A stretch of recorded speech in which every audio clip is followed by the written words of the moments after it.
Hi, economic class. Today we'll be talking about the business cycle and how the government decisions affect the economy and how the economy affect our daily lives.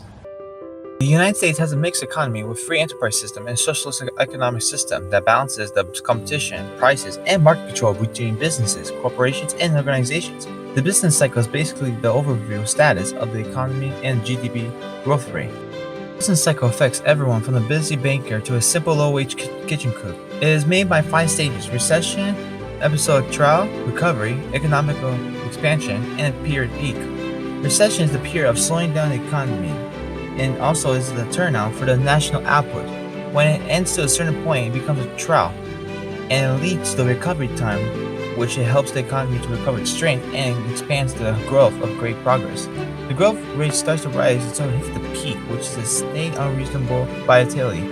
And the economy is basically determined by the National Bureau of Economical Research, or is known as the NBER. The government has 2 policies that balances the economy by recovery and decline.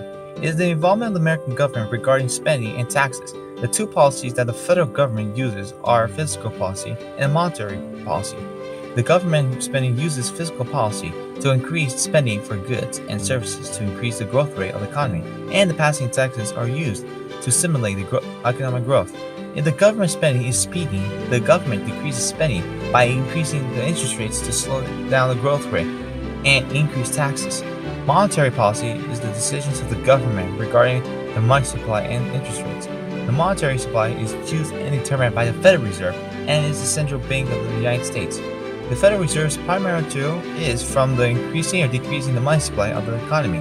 The Feds use the money supply by purchasing government securities. They change the money supply by manipulating the interest rates and changing the requirement. Decisions made by the federal government can affect everyone's lives, like buying, investing, working, and business decisions.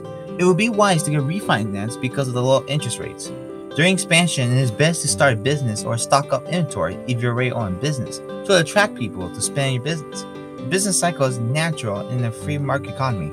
It can also have a downturn because the businesses can experience with inflation that brings higher costs and higher unemployment rates, which can bring declining sales.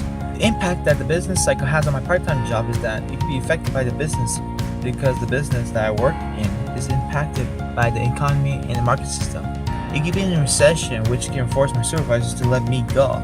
But if the economy wasn't in good shape, the business can have more employees and have more profits to go into the business to help the employees of my store. But the big question is, looking at the business cycle, what stage is the economy at and how does the condition it is in impact your lives? Businesses can be forced to let go employees or make big profits with the help of the economy. No matter what the state of the economy is, the government decisions always affect the economy, good or bad, and the business cycle can